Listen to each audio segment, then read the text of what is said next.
firasatul mukmin. Pirasa jelema mukmin leuwih seukeut tibatan pedang. Ai oma irama mah lain. Seuris ya. Bicara itu lebih tajam daripada pedang. Maka hati-hatilah. Eta bicara ieu lain. Perasaan. Mentek sing hade. Mengharepan jelema mukmin anu geus tajam pirasatna. Lain deui. Alam dunia geus pajiweung bencana datang. A'udzu billahi minasy syaithanir rajim. Bismillahirrahmanirrahim. Jelema anu geus jadi ahli Allah ketika ngadenge hiji nyanyian diperhatikeun tina bahasa eta nyanyian, terutama nyanyian-nyanyian anu meunang ahli-ahli Allah, anu mengarah kana katauhidan, ngajadikeun nasihat ka dirina, ieu menjadi luluh kana ruhna. Urang teh mimiti ibadah teh make zahir diaturlah ku fikih. Kemudian orang kuari ibadah make galbu diaturlah make tariqah. Urang geus datang ka hakikat ibadah teh make sir yakni ruh. Ruh urang. Berbagai tahapan-tahapan dina ngurusan ruh di dinyalah manzilah urang. Geus engke diangkat jadi wali rijalul ghaib, jadi nukoba, jadi nujaba, jadi urofa, jadi asaib, terus jadi naon gitu ngaranna, jadi autad. Kemudian naik deui jadi mukhtar, naik deui imam, naik deui jadi kutub. Kitulah ibadah teh. Jadi urang kakarak tahap awal ge can anggeus nyaritakeun urusan fikih. Jangan beberes zohir urang timimiti cai, kemudian wuduna, kemudian sholat, gerakan-gerakan jeung tempatna, eta urang mah masih diutar atur kene. Diatur urang mah di mana jang tempat sholat urang nu ngeunaheun lantaran make pikir. Ditingali disingrai-singraikeun ku urang nu kadeuleu ku mata mah ieu mah kotor, ieu mah bersih, eta pikir. Ketika orang geus make ilmu thariqah lain deui babauan teh ya, lain urusan babauan geus babauan secara batin kaambe ku urang. Musola ieu mah bau proposal. Musola ieu masjid ieu bau proposal geus lain aambeunana geus lain teu kaharti ku batur. Kunaon sih embung didinya salatna sia mah sia bae ulah nurutan mama. Emang kunaon mama mah tutilok salat. Ambuana jeung dedengeunna geus lain. Geus aya ilham ti Gusti Allah colekan secara batin. Sok laksanakeun, sok ulah. Geus mulai di dinya teh dahar ge dahar ketika nyana endek nginum seakan-akan cai ngomong ulah diinum. Ieu teh lantaran ieu hasil meunang teu beres cai teh jadi. Teu jadi. Begitu urang dahar aya eta mah hese lain bahasa ngomong lain naon lantaran teu moal kaharti ku batur. Jadi geus tepat jasa firasatul mukmin. Pirasa jelema mukmin leuwih seukeut tibatan pedang. Ai oma irama mah lain. Seuris ya. Bicara itu lebih tajam daripada pedang. Maka hati-hatilah. Eta bicara ieu lain perasaan mentek sing hade mengharepan jelema mukmin anu geus tajam pirasatna lain deui ya dahar wae sia mah nya teh urang emang mama soboh mama emang kumaha tuh geus 2 kali paingan tah mah lain pirasat tah mah kos kitu mah kamangkaran tah mah iya pirasat kabelah dituna geus datang ke hakikat nyahoeun tadi maka karak bisikan-bisikan melalui ilham kuari mah geus jaho. Jadi geus jaho karena jati dirina geus jaho jati diri eta sangu jati diri eta cai jati diri eta kopi jati diri dan berbagai-bagai jati diri sakumaha nu ka Kangjeng Nabi ya batu teh uluk salam ka Kangjeng Nabi, assalamualaikum ya Rasulullah. Tangkal kayu, assalamualaikum ya Rasulullah. Tangkal korma, assalamualaikum ya Rasulullah. Masya Allah, kabeh ngaromong kerikil-kerikil, assalamualaikum ya Rasulullah. Geus nyaho kadenge hakikatna. Nu matak moal kaharti. Hiji kiai babarengan kamari kula maca kitab jeung Habib Rozak, aya Habib jualan kitab.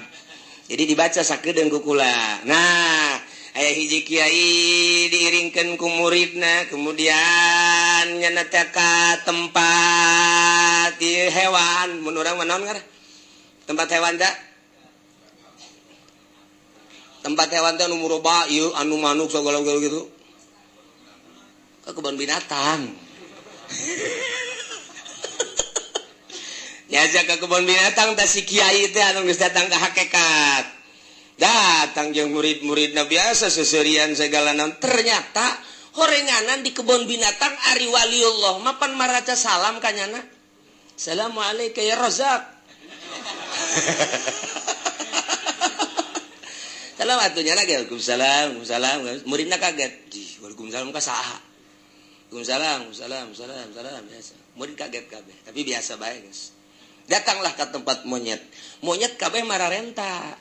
Monyet teh ajlog-ajlog kan cek teh bere. Kabeh nu aya bere. Mararenta eta kabeh monyet, kabeh marah itu terus bae. Nya ngomong, sia nyaho ka bahasa monyet tadi. Ente eta teh kabeh ngaronjang-ronjang mararenta. Sia nu aya di sia teh coba kami ieu di jero kebun binatang teh kurang parab tah bahasanya na kos kitu tah oh kitunya kurang inditnya dah. Waalaikumsalam warahmatullahi wabarakatuh. Geus beres datang deui ayeuna ka hiji tempat babarengan di dinya teh tah geus balik ti kebun binatang jeung murid nu lain-lain nu milu jeung nu teu milu bareng rakyat masyarakat pamarentah aya. Eta kan kiai bae. Cek yen monyet kabeh. Yes, ya monyet kabeh. Monyet sia. Ngomong gitu monyet sia. Kabeh monyet. Atuh aya nu noel. Kiai kunaon monyet-monyet. Monyet kabeh sia. Ku aing mah kadeuleu monyet kabeh. Atuh diamankeun kiai teh. Barang ditanya kiai monyet kabeh lantaran kabeh mararenta cek yeuna teh. Ya percis cek aing mah kos monyet dari kebun binatang. Mantak kiai proposal, eta kiai monyet sebenarnya mah. Tak kayawan aku kiai hakikat mah. Ulah kasih ngumpul tenang we heulanan. Kiai monyet teh. Tak kabari baca kitab sagedeung jeung Habib Rozak. Kitab teh gaya kene. Seserian bae Habib Rozak. Nah jadi paham nya ka bahasa-bahasa. Eta kakarak monyet tang can diteruskeun ku kula maca kitabna. Jahese macana. Tah. Kula meuli tilu Habib Rozak ke meuli jang naon Bib wah buat koleksi aja cek jangan tuh. Ya Allah ya Karim aya deui hiji deui ku kula dibaca deui dasar kedeungdang bari ngobrol doang masyaallah rame orang eta kitab masyaallah aya perangan segala ta kitab teh ente mah pan mun maca kitab jelok rame tapi lamun maca majalah mun teh susuna gede amat yeuh waduh. Rese baca kitab aja mubtada khobaran syarat jeung jawaban hese lah pokona baca kitab datang ke guari kitab teh bisa-bisa dibacana ai majalah manerleng mah komo aya gambaran teh kudu dibaca pokona gambarna bae deuleu di HP ka HP kan diakses ka HP aya kan pun di jerona mantap ieu mah terbuka dua belah dadana wah diakses bloon teh kiai aya kari ya Allah sakitu ge kiai komo lain kiai eta HP teh kos gara itu. Nah, ieu keur carita jelema anu ibadah ka Gusti Allah. Mun kuari ku urang diutar atur urusan zahir ka tempat-tempatna jeung sagala rupana. Ketika geus ibadah melalui thariqah, pohoan ka tempat. Sebab naon di mana bae Allah aya. Endek naon masinikeun tempat. Di masjid jeung di imah nu disembah Allahna eta-eta keneh. Di kota jeung di kampung nu disembah Allahna eta-eta keneh. Di nu rame jeung di nu sepi Allahna eta-eta keneh. Kok make aya perbedaan-perbedaan? Aya di nu loba jelema bangol husu teh salatna. Aya di jero kamar make kaos merek Rinso. Poho, blon teh kiai. Di kamar mah tenang we make kaos cangklek. Allahu Akbar.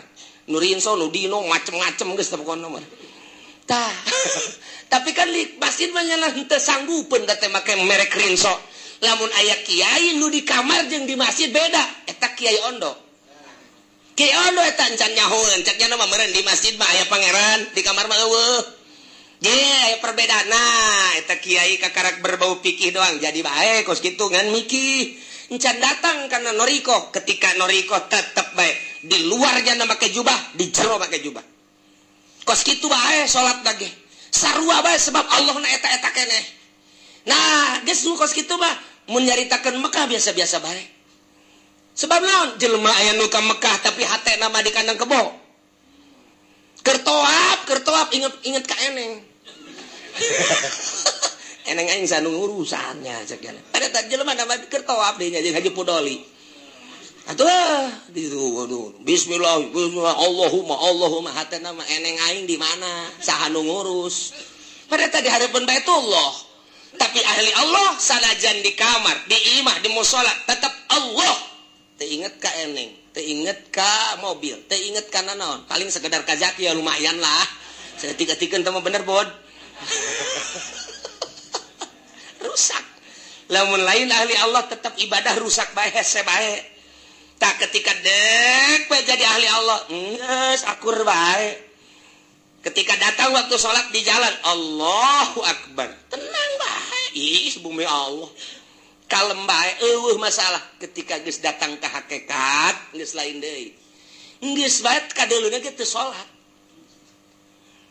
kadeuluna ge teu salat padahal mah salat kan kiai teu salat ulah ngikut kiai geus ulah sok haju ka kiai sia bae lah salat emang kiai di mana di Mekah salat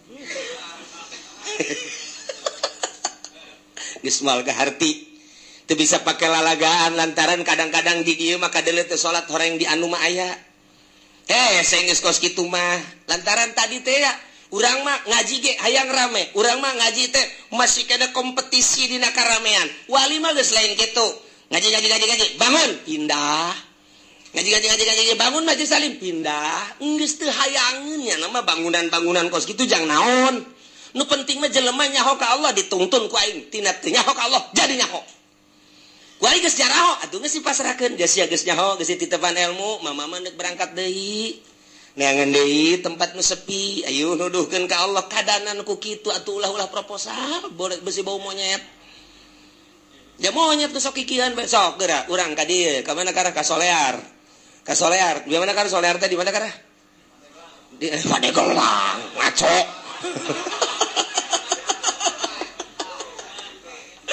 bungeun nya besi pajar baturna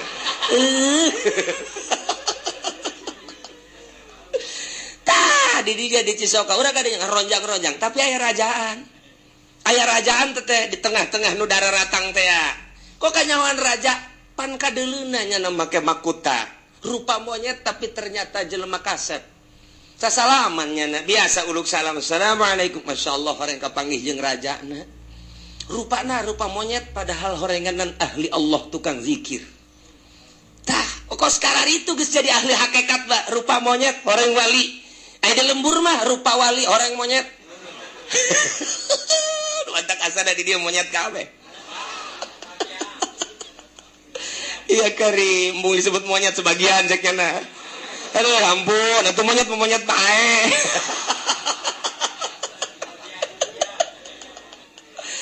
nah iya ketika geus datang ka dinya ngadenge siiran lain deui idzal isruna min di mana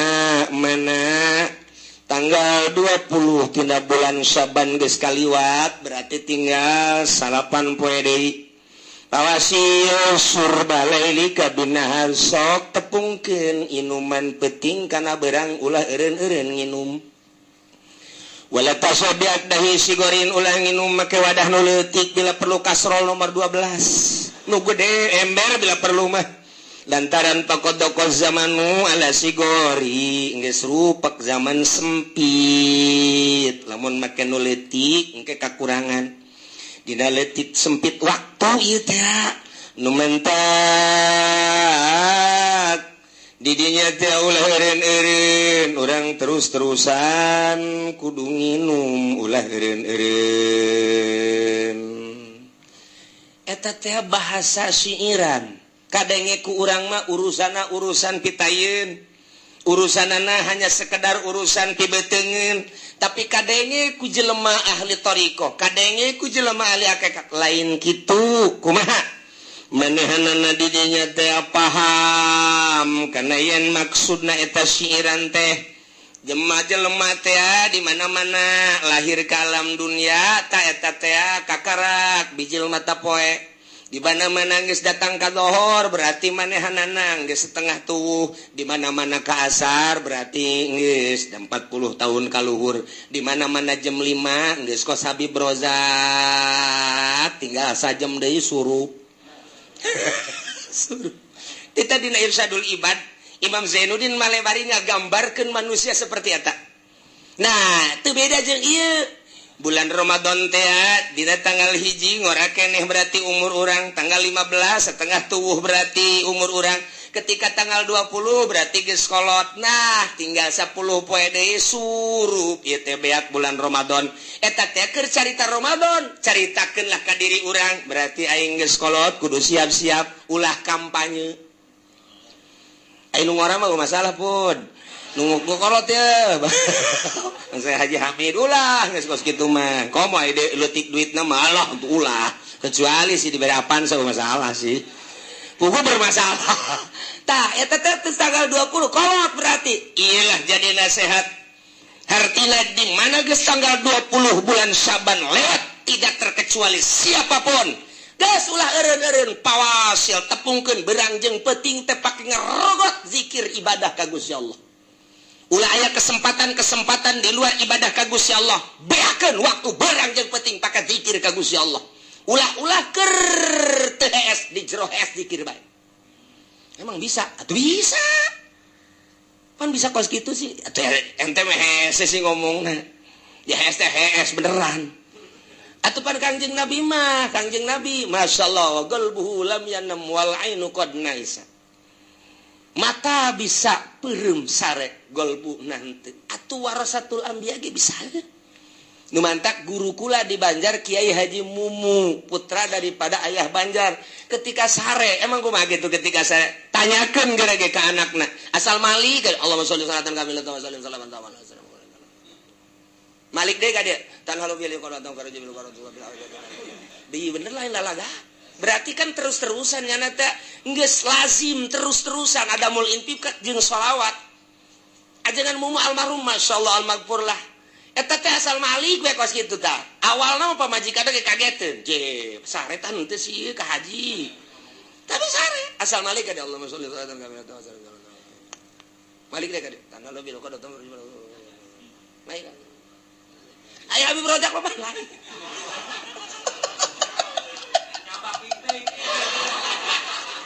Aduh. Malik ka dieu mazia ka mana? Aju bae leungeun ruga peragapan. Deh, cak pemajikan tadi geus ge.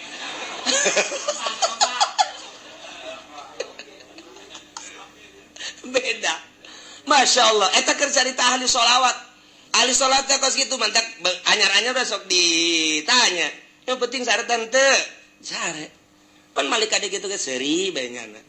Ngimpina ge atuh pan kapangijeng Kangjeng Nabi. Atuh kami eta geus ieu mah didongengkeun teh halal hak nyata tanya ka minantuna. Kula boga babaturan ngaranna Haji Mufti tah di Raja Mandala. Sagulung sagalang nyana keur waktu panganten kaget. Lantaran kamarnya na belah dia, kamar mama belah dia. Jadi tak kamar teh kapan nyana ka setengah hadina bilik. Tah barang geus kitu penting teh pan ngaranna ge panganten rada kurang hees beureun. Sia masuk ka juga mana bae. Tak keur menjadi istirahat gadengekeun nyana. Kan maca sholawat cegeuna teh. Terus bae ka dieu maca Malik maca sholawat Malik maca sholawat can ngomong jam 4 minam tu anyar. Sapeting dua peting akhirnya kabelah dia ngintip. Jadi lainnya nu diintip. Nyana nu ngintip. Sebab nyana maca sholawat geus itu ieu mah jam 2 cek nyana masa sholawat diintip koreng Malik. Asal Malik Allahumma sholli salatan kamilah wa sallim salaman taman. kakarak bebeja nyana teh lalaunan seri bae atuh pamajikan nama geus nyaho emang kitu cenah nama asal Malik bae kitu asal Malik eta ahli sholawat atuh keur sareget sholawat bae opos jelema neangan nomor eta teh keres da ge 5050 ya ila pawasil surba lailika binhar sok tepungkeun beranjang peuting teh ulah eureun-eureun terus bae nu resep sholawat nu resep Quran nu resep zikir deui kesempatan sapira tinggal 10 poe deui tah eta keur carita umur bulan urang ge kuari mayoritas umur umat Kangjeng Nabi teh 63 nah kuari nu geus 60 tinggal sabaraha taun deui nah moal ka mana boa siga teh nu geus 62 berarti sabaraha deui nah lamun nu geus 60 kitu 2 bulan 9 29 poe sabaraha deui siga deh da ieu lah kadengena ku ahli Allah mah ieu teh nasehat ka dirina aing teh geus kolot berarti tereh balik ka ditu geus ulah dieureunnan ieu zikir ka Gusti Allah kapaham ku nyana tina hiji nyanyian ieu teh maksudna mah kos kitu nu mentak nyana teh terus-terusan neja paham la wajib terus akhirna ti dinya nyana siap berangkat wa zahaba ila Makkah terus ka Mekah lantaran boga perasaan di Mekah maluwih bundal ibadah teh ka Gusti Allah geus pabakia bihim manyabiha nyana cicing di Mekah mujawiron jadi urang Mekah hatta mata manehanana sehingga maut di Mekah kitulah carita ahli Allah neruskeun nu kamari teh eta ya kama waqa'al rajul allazi sami'al ghail hiji jelema ahli Allah ngadenge ka jelema nu nyanyi nyanjana model kos kitu jadi nasehat ka dirina oh aing geus kolot geus aing di Mekah deuk cicing deuk ibadah ka Gusti Allah Subhanahu wa taala lantaran nyana paham pahimanal umrah idza dhahaba juluhu di mana geus leungit gegedena umur berarti paqad qarubal ajal deukeut kana ajal tareh paeh wadoko jeung geus rupek azamanu zaman alal ibadati sugo kana ibadah sugro berarti manehna geus siapa lubul maudi alladzi takunu fihi al ibadatul kubra nuk siap ku ari menuju ibadah anu pohara cik urang mah akhirna manehna hayang ditikel-tikel berdabu bihil amal geus ku aya kitu pindah ka Mekah cicing datang ka maut nah eta teh diprediksi wa hadzal rajul kana minal ulama'il mujtahidin eta lalaki ngan sakadar pangkat ulama mujtahid hungkul teteh walau kana minal arifin mun nyana ahli ma'rifat wali puncak urang mah eta teh lemah taja ila zihabi Makkah teh kudu ka Mekah ahli ma'rifat mah bal ibadatul qulub mudha'afa balik tah ibadah hate ditikal-tikal bi'afin katsirah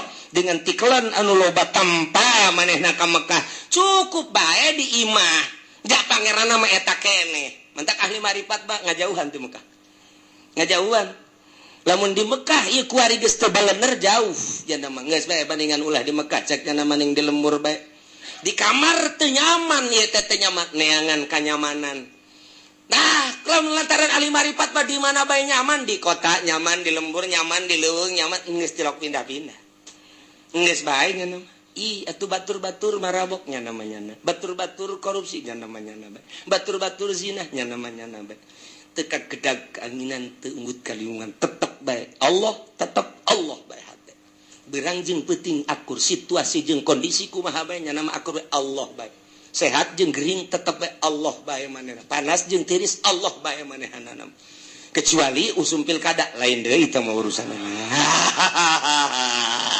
jadi rusak deh bagus